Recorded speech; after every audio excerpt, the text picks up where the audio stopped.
Okay, hi everyone, welcome. I am Dr. Vanessa Guerra. I am the Program Director of Rhizome Living Learning Community at Virginia Tech. And it is my great pleasure to welcome all of you to a brief info session that we are going to have about Rhizome. So just to give you an overview of what we are going to be doing today, this session will have three main sections. In the first section, I will briefly introduce you to what Rhizome is and what are the main objectives and that we have in Rhizome, and how can Rhizome be a support of all of you. And then, since Rhizome is part of the state-of-the-art creativity and innovation district, which is also known as the CID, I will introduce you to my colleague, Dr. Tim Baird. Tim is an associate professor of geography, and he also serves as the faculty principal of the CID. So Tim and his family will be living at the CID building, and he will share today a little more about him, his family, and a little more about the CID and how can you benefit from all this interaction. I'm also very happy to have Lauren Oliver with us. Lauren is the Assistant Director of Residence Life, so she will be helping us with all the information related to housing and residence life and the building itself.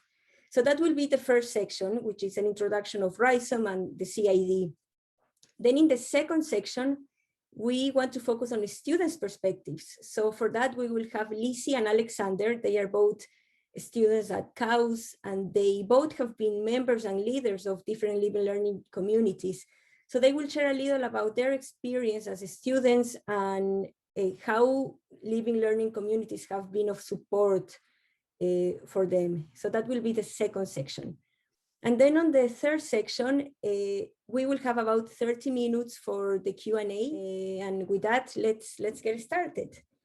So I am a research associate at the Dean's Office of the College of Architecture and Urban Studies, and I'm also the program director of Rhizome Living Learning Community. Before I go a little bit more into what Rhizome is about, I would like to briefly share what is a living learning community. The way I like to answer this question is that for me, living learning communities are specialized environments that will provide you with the opportunity to interact with others who have similar interests, similar academic programs, or similar personal goals. And there is a lot of literature that has provided evidence that students involved in living learning communities show greater academic achievement, greater involvement on campus, among many other benefits from it. So there is a lot of evidence that show that it is an opportunity worth exploring. So with that in mind, Rhizome is a new living learning community that specializes in global challenges. We call it a project-based learning forum that explores global challenges in local communities. So it is a forum in which we will have different students, community members, faculty members, and it will be a big group of people interested in exploring the different routes, dimensions, interconnections of global challenges. And we're planning on doing that by exploring the roles that art, design, construction, planning, policy, and governance interventions have in shaping the natural and built environment. So it is truly a multidisciplinary experience. So that is the academic area of Rhizome, and that is the main theme that we are aiming to explore. However, Rhizome will provide other types of support, and one of those is well-being support. We know that college life is a new and exciting stage, but we are also aware that going to college will bring several challenges. So for that, we would like to provide you an environment in which you will be able to face all these challenges in a safe environment. One of the initiatives that we have in Rhizome is that we have a mentorship program, which means that you will be paired up with a mentor that has been a student of a similar career than yours, and you will have a point of contact to ask and to talk and to discuss challenges that probably that mentor already faced. So that is one part of the well-being support area that we have. The other area that we have is that we have a partnership with Virginia Tech's Hookie's Wellness Office.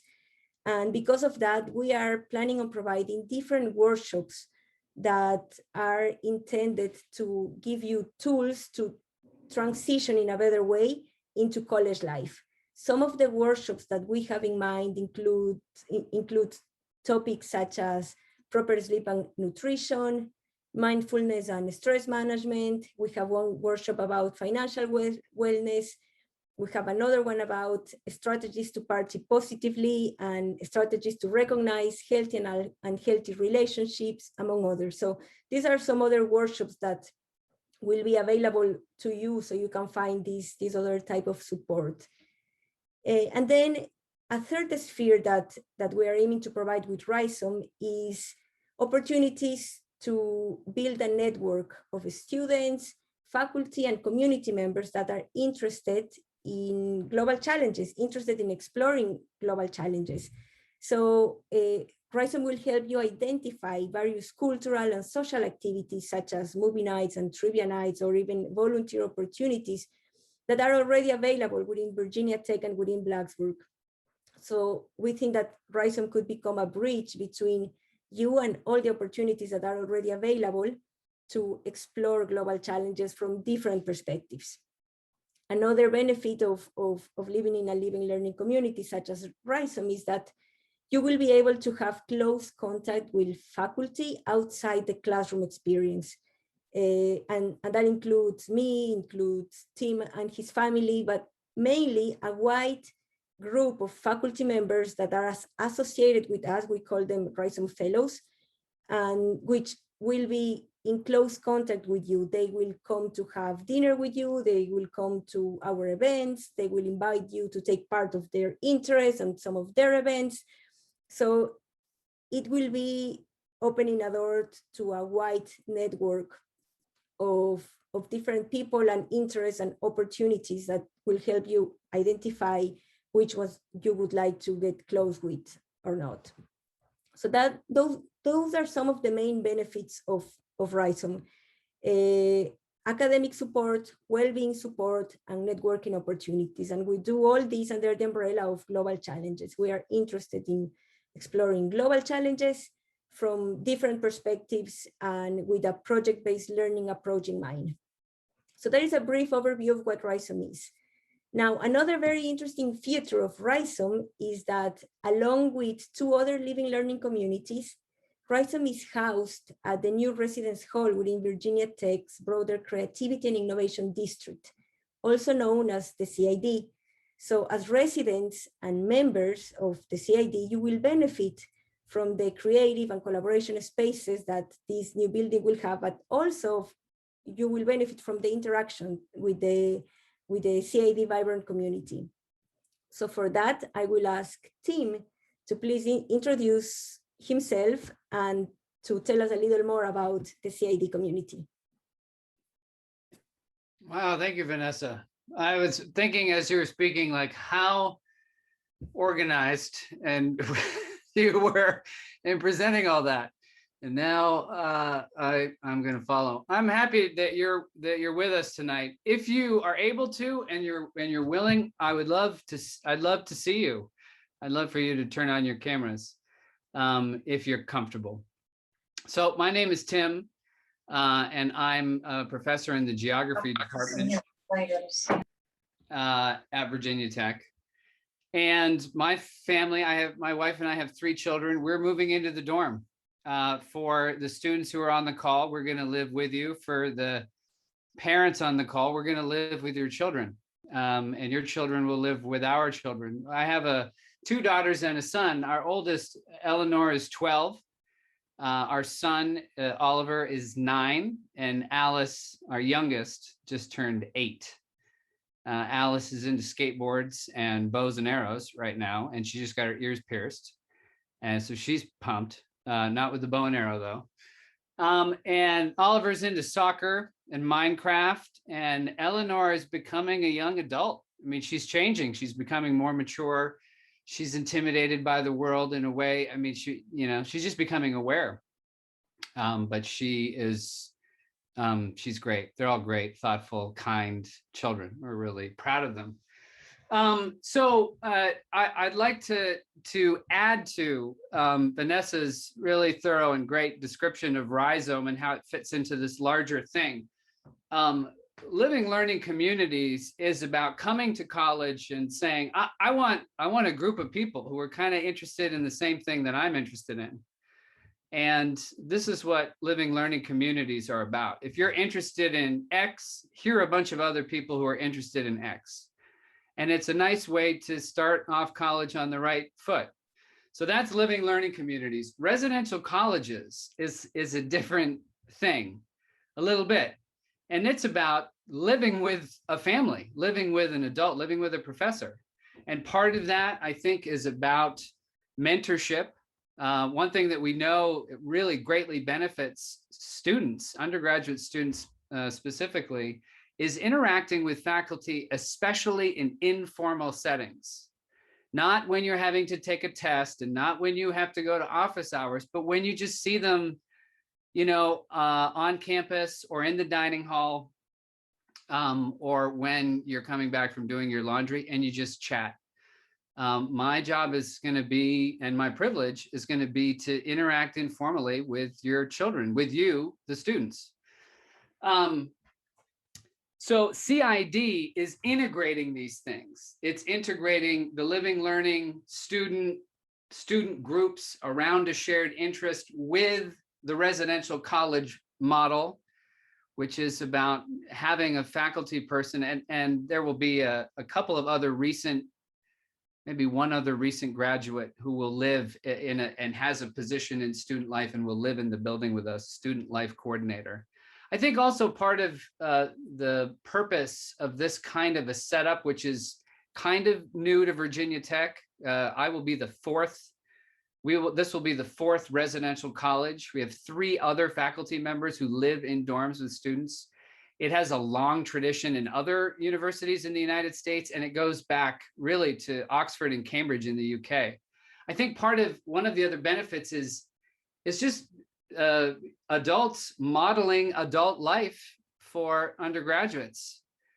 This is, we're normal people. We're not just people who lecture and know everything. Obviously, we don't know everything. We make mistakes all the time. We laugh, we cry. I mean, I think just seeing that. I went to a small school in New England where I'm from. I'm from Maine, my wife and I both.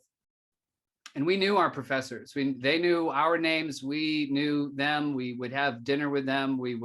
Sometimes we would go over to their house. Sometimes they would come to, where we were living. When I was an upperclassman, I remember having my English professor visit, some evenings when we were hanging out on the porch. It was really nice. And that's what we're trying to do at Virginia Tech. I guess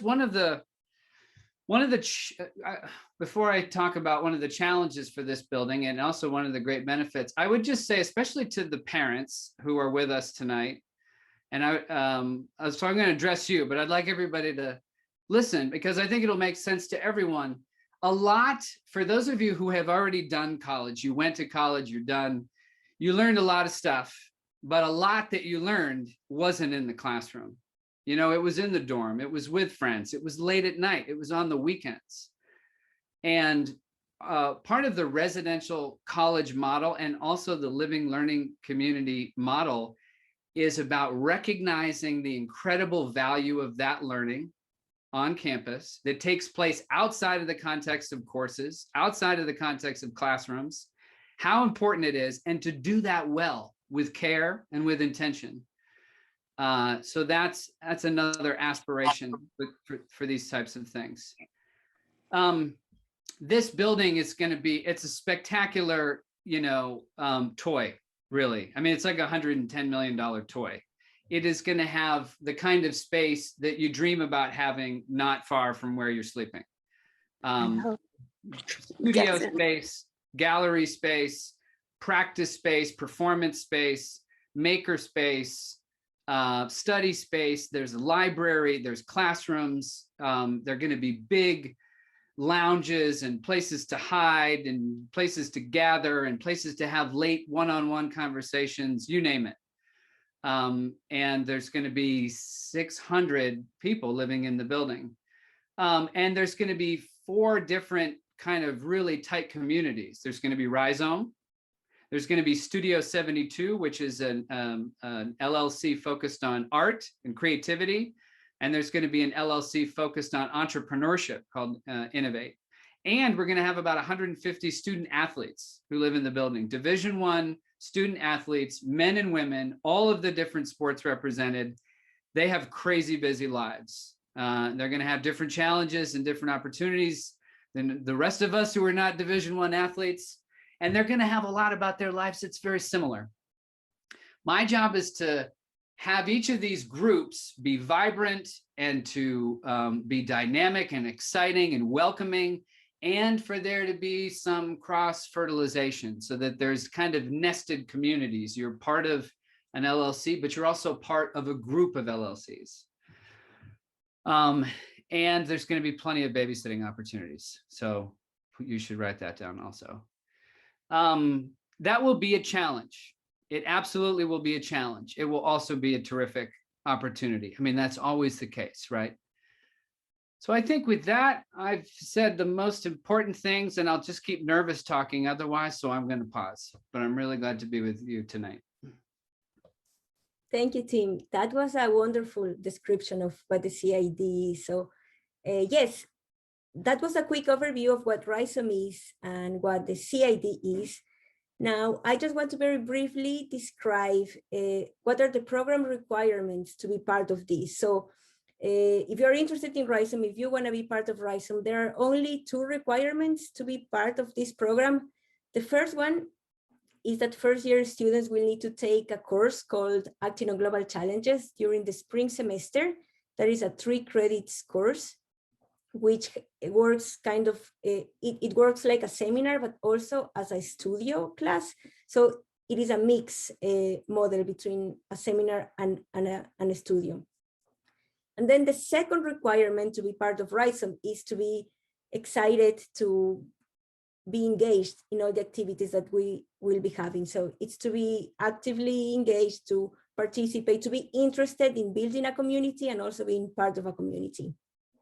So those are the requirements to be part of Rhizome and the CID. And yes, that was a very brief, well, not too brief, overview about what this community and what this program is. Now, I would like to introduce you to two of our two students that will help us share a little bit about the students' perspective. So for that, I would like to introduce you to Lizzie Chris and Alexander Ismael. All right, great. Can everyone hear me first? Okay, cool. So first year architecture, that's my major in house. The first day of class, my professor comes in, gives us like this huge piece of paper and this teeny tiny piece of graphite. And it's like, draw a circle. It's like, okay, we're gonna draw a circle. Not a little circle, a big circle. So we draw a circle and our professor's like, all right, now what makes this a circle? What is a circle? And we were like, we have no idea. We did not know how to answer that. It's a basic thing. You learn what a circle is in kindergarten, but we could not answer with that question. And that's one of the like main challenges I found in COS, that you'll be asked a question by a professor and you'll have no idea what they mean. And so we had to go to other students and ask, what does this professor mean? What is it? A circle. How do you draw lines without drawing lines? And so it was really nice because I was in an LLC and there happened to be an upperclassman architecture student who I could go to and ask, what does this professor mean? And so being in an LLC, I was able to have those opportunities to go to that one person.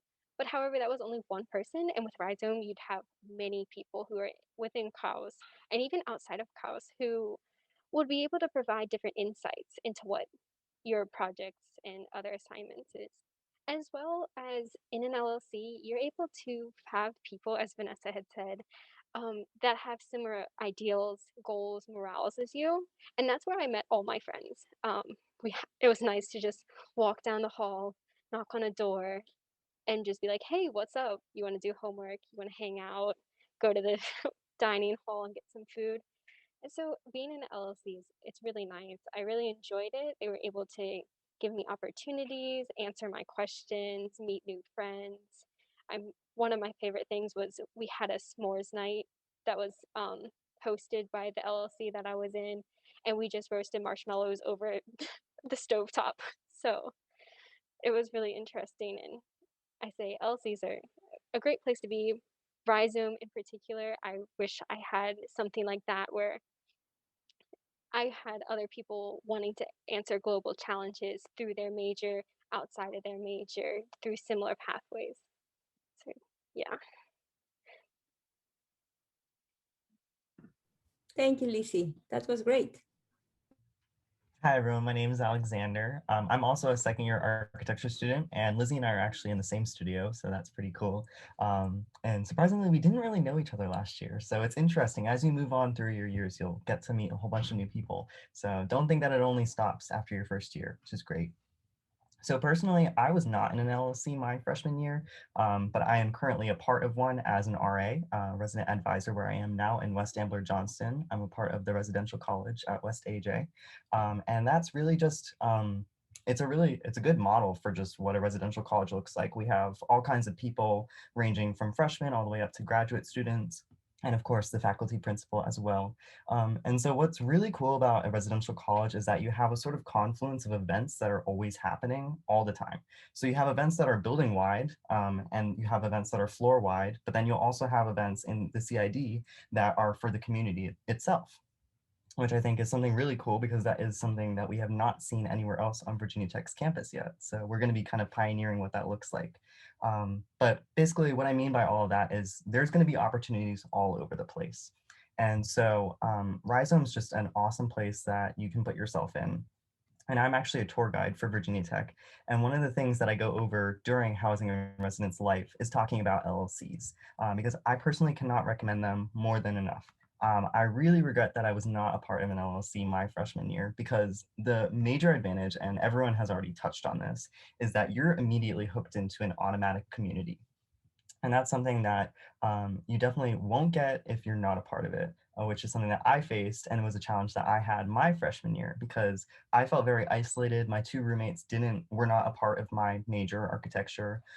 So I was doing my own thing all the time. I was going to studio and working a lot, and then they would stay up late, and it just was not a great mix and match. Whereas in an LLC, even if there isn't someone, if you're not roommates with someone who's your major, that's totally okay as well, because the LLC will be full of all kinds of majors, and the building will be as well. So you'll absolutely be able to find your person or someone that you can look up to and help you.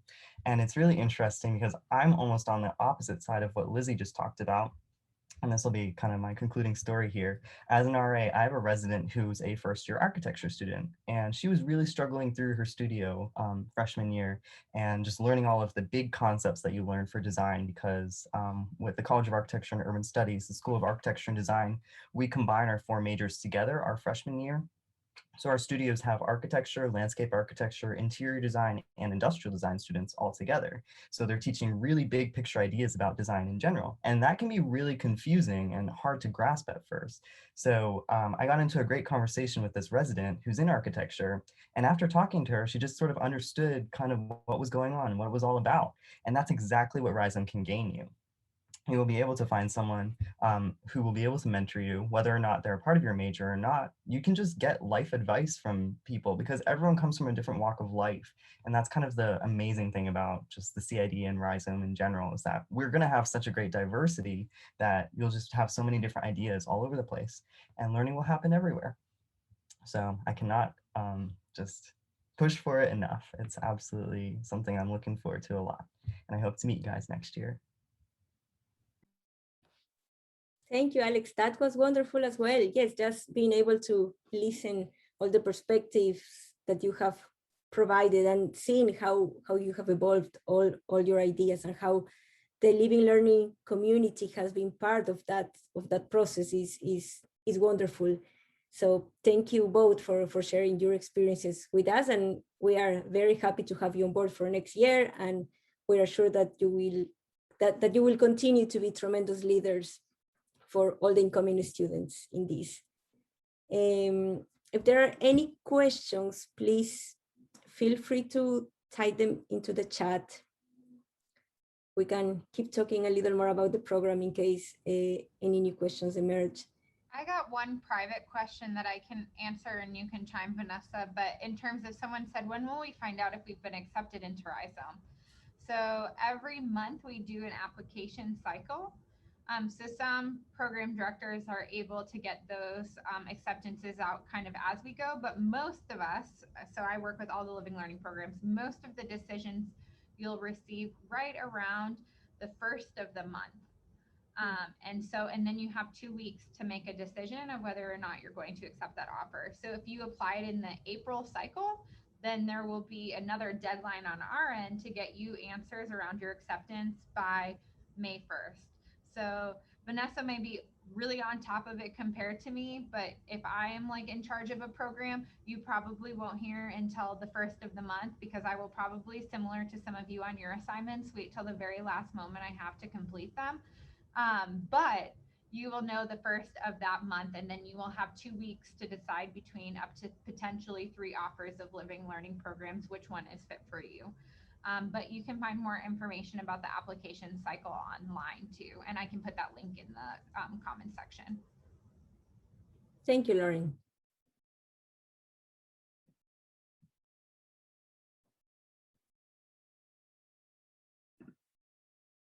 There's another question about housing here from Sean. Will all the suites in the CID be filled up by the athletes? Yeah, so yes, the suites were built in partnership with athletics for the student athletes. So suites are intended for athlete use only. So yes to that one. And then how do roommate assignments work? Are they random or can you choose? You can create different roommate groups. And if you create a roommate group, then you can choose a room with that person ahead of time. And so, yeah, you can, like, you're welcome to do that. That being said, your roommate will have to be in the same living learning program. So if Alex wasn't a part of a living learning program and I was a part of Rhizome, I can't just be like, you know what, Alex, let's live together. You both have to be a part of the same program. So if you are thinking about rooming with somebody, that's a conversation to have of whether you have the shared commitment. That being said, you could also connect with other students in Rhizome and find your roommate that way. And I will always say, I've worked in housing and residence life for 10 years now. I don't want to deter you from living with your current best friend, but people change a lot their first year of college. And I have seen way more roommate conflicts with students who come in with a roommate they've chosen than with those who go in with random roommates. And that includes my own first year experience, which I could tell you at another time, but I will spare you. That is a great point, Lauren. Yes, I've heard a lot about that too as well, that if you have someone that you want to live in with, that's great, but also keep in mind that living with someone that has similar interests than you can be a gigantic benefit as well. So keep that in mind. There is an interesting question here that says, is it difficult to be accepted into the living learning community? So the short answer is no. If you're interested in Rhizome, we want you. If you're interested in our program and in exploring global challenges, we want you. We want to be connected with you as well. So if you show interest, we are definitely interested in taking you. However, since Rhizome is a new living learning community, this year we only have room for 50 people, but we have room to collaborate in many other ways with the wider community, and we have plans on expanding in our future years. But the short answer is no. If you're interested in Rhizome, we are interested in you. We have other questions here. Is the CID air conditioned? Yes, it is.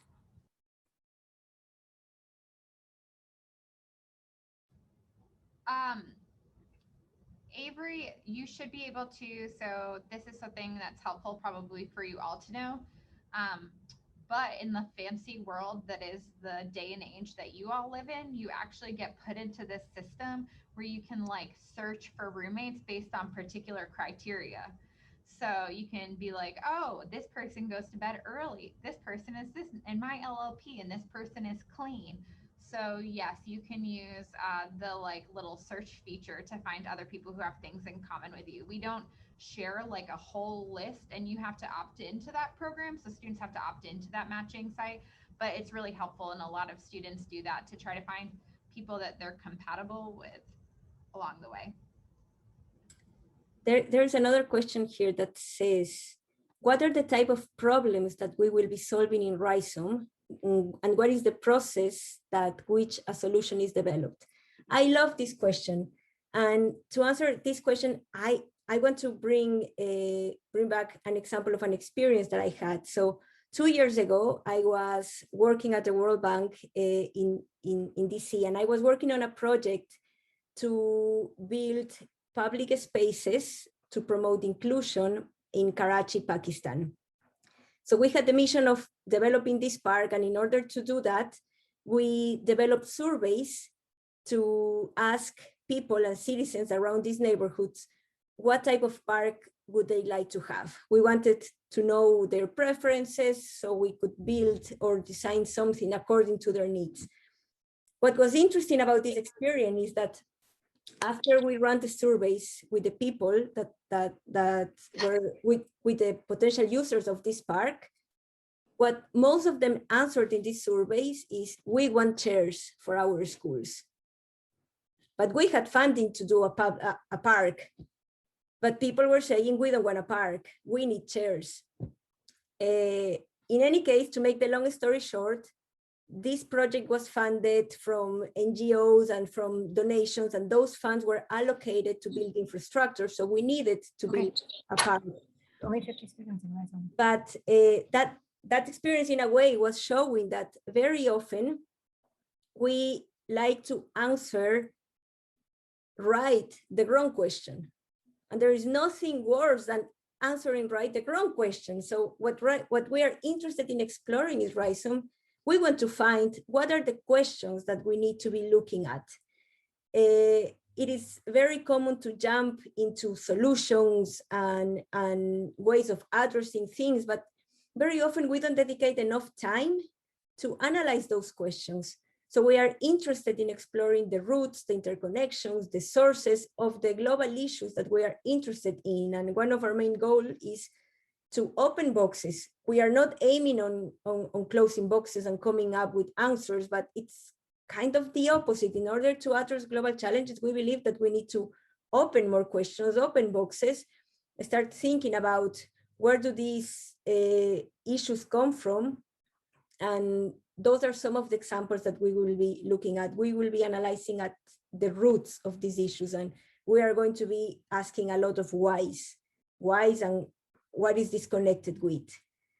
So yes, that is one example of some of the global issues that we will be looking at. And then we will be focusing on different global issues every year. So 1 year, to put an example, we will look at housing affordability. Another year, we can focus on climate change, among others. So those are some of the examples that we will be looking at. I'm going to keep looking at the questions here. Lauren, maybe you can help us with these questions. It says in the video tour, it said there's 6 spots bathrooms. Are there other toilets or showers on each floor? I think I answered that one. I'm trying to currently pull up the floor plans in my email about how many bathrooms per floor. Alex and I just went on the tour today, and they said 30 toilets per floor. So there's like a 1-to-5 ratio of 1 toilet to 5 people. Right? All right. Is that right? I think so. Are I you think sure it's not 1 to 6 in 30? each section of the traditional.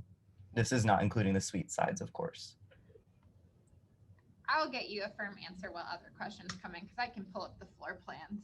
But I will just fact check with Lizzie, but she's likely right. Thank you, Lauren. And yes, we will be having 50 people in Rhizome and about 600 people in the entire CID building.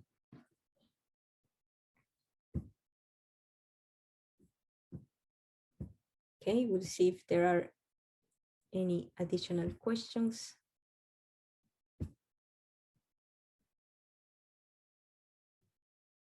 Any advice for who makes a good LLC candidate versus one you would not see as a good fit?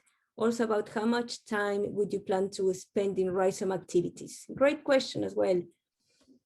Anybody who is interested, I would say a good candidate is someone that is interested in being part of a community, being part of our community. So what we look at in our applications is that it's your interest. So one of the questions that we ask is what type of, like, why are you interested in Rhizome, as simple as that. So just if you can show your reasons why you would like to be part of this community, that will make you a good candidate. If you're interested in Rhizome, there are no bad candidates, so don't get too stressed about this. Just make sure you state that you are interested in it, why you would like to be part of a community. But it is really a simple process. If you show interest, we will respond to you. So, and there was a second part of the question that I forgot already. Oh yes, how much time you need to plan?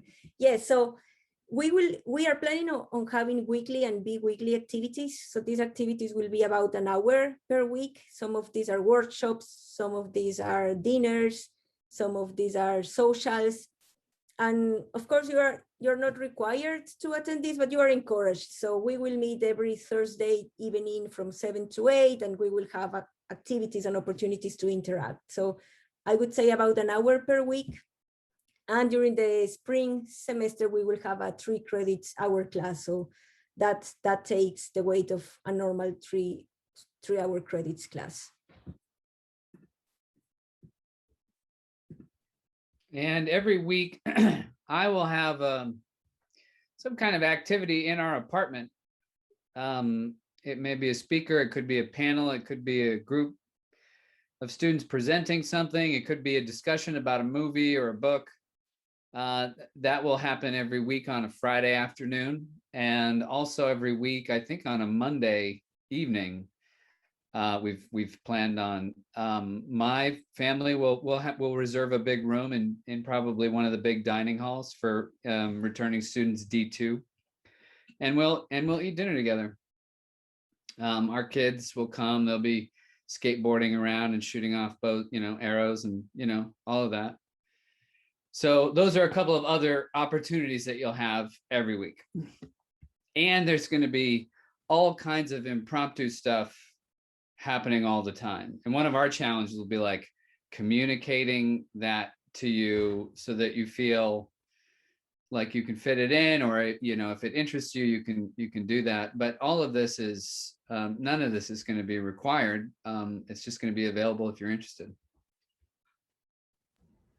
I would just say to folks who are nervous about the bathrooms, to Alexander's earlier point about building community connections, you probably wouldn't think about this, but in terms of thinking of big problems, one of the easiest ways to meet people is when you're brushing your teeth next to someone else.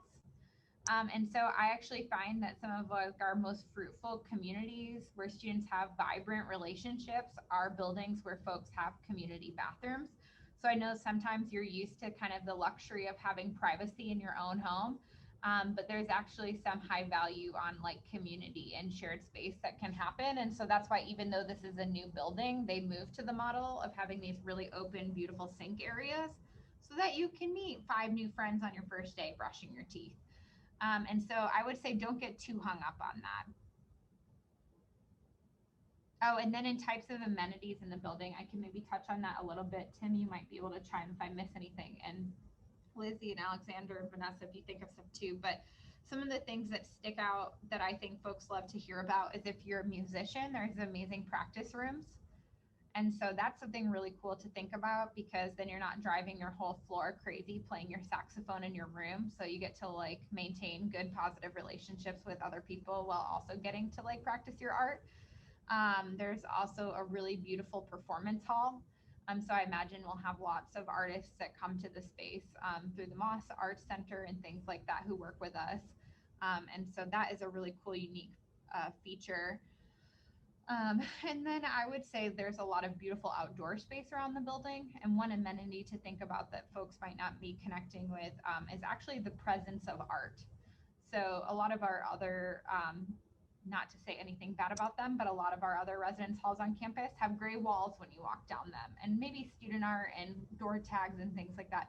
This building will literally probably feel like you're walking through the MoMA because there will be art every few steps down the hallway. And if that's something that you're interested in, I think there's a particular excitement to that, and the proximity to downtown Blacksburg. So if you're excited to like be a part of the community and have that local aspect right out your back step, we're right there by cute little coffee shops and the farmers market. So I bet I sold you now, didn't I? The farmers market was the thing that got you. Thank you, Lauren. There is another question here that says, will we be working on collaborative projects together? Yes. So the way we have planned the calendar is that during the first semester, we will all be analyzing a given issue as a big group. We will have some site visits, and we will also have some interaction with community members who will let us know the issues that they are facing. And on the second semester, you will be paired into groups of 4 or 5 people, and you will be exploring a particular issue within that given issue during with the class that we will have. So yes, there will be plenty of opportunity to do collaborative project work. I just want to quickly remind to all of you that I just shared my email in the chat section. So if you have any other question, please feel free to follow up with me. I'll be happy to answer any additional questions. And I think those are the questions that we have so far. Are there any other comments, anything else, any final words that you would like to say, Tim, Lauren, Alexander, Lizzie? Yeah, sure. My wife and I have a kind of a simple life motto, and it's just to say yes to things, to be open in that way, you know. And over the years, we've said some crazy yeses. You know, we were engaged in a few months, you know, we met, and then 3 months later we were engaged, and then we went backpacking in South America together and managed not to die. And then we said yes to moving to Tanzania when we had a 1-year-old. And that worked out. And we moved all 3 of our kids to Germany last year for 6 months. And that seemed to work out. I mean, we've taken a lot of chances because we just feel like, you know what? Yes just seems like a better answer. And now we have this opportunity to move in with 600 college students. And we just felt like, yeah, let's do it. So it's that same spirit that I want to grow and thrive in the building. You want to do something? I wouldn't just go to the building and be like, well, they've organized a bunch of stuff for us, so what is there to do? Figure out what you want to do. Figure out who you want to be with. Figure out the crazy project that you want to do. And if you need some support or some direction or some guidance, our job is to say yes. Is to support your ideas, your initiatives, your projects, your interests. So come with ideas and plans and challenges and all of that. There will be things that we say, hey, what do you think about that? And you can be like, well, maybe, I don't know. But come with your ideas. Our job is to support them and to say yes. Thank you, Tim. And another addition to that is that since you will be the first class of Rhizome, you will play a key role on determining what is the culture of the community as well. So you are the essence of this, and you are the reason why we have been working on this. So we are very excited to have you here today in this information session. And we are very excited to hopefully see you soon here on campus. Anything else, Lauren, Lizzie, Alex?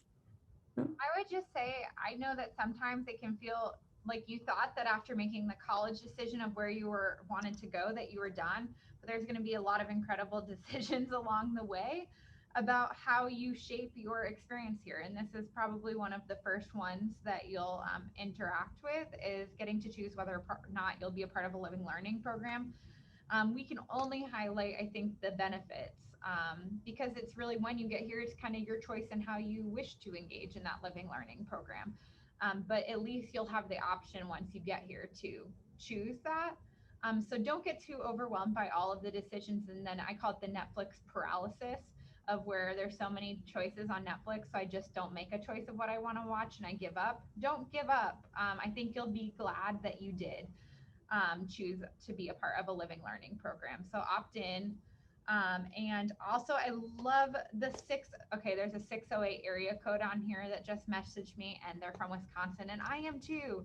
But I'll also put my information in the chat. I'm always happy to talk to students or parents, whatever, one-on-one, about what might be a good fit for you. But we want you to be a part of our programs, and there's so many cool things going on, and you can only help us make them better. So come and join. Thank you, Lauren, and thank you everybody for joining us today. Enjoy your evening, and we look forward to see you and to meeting you soon. Bye.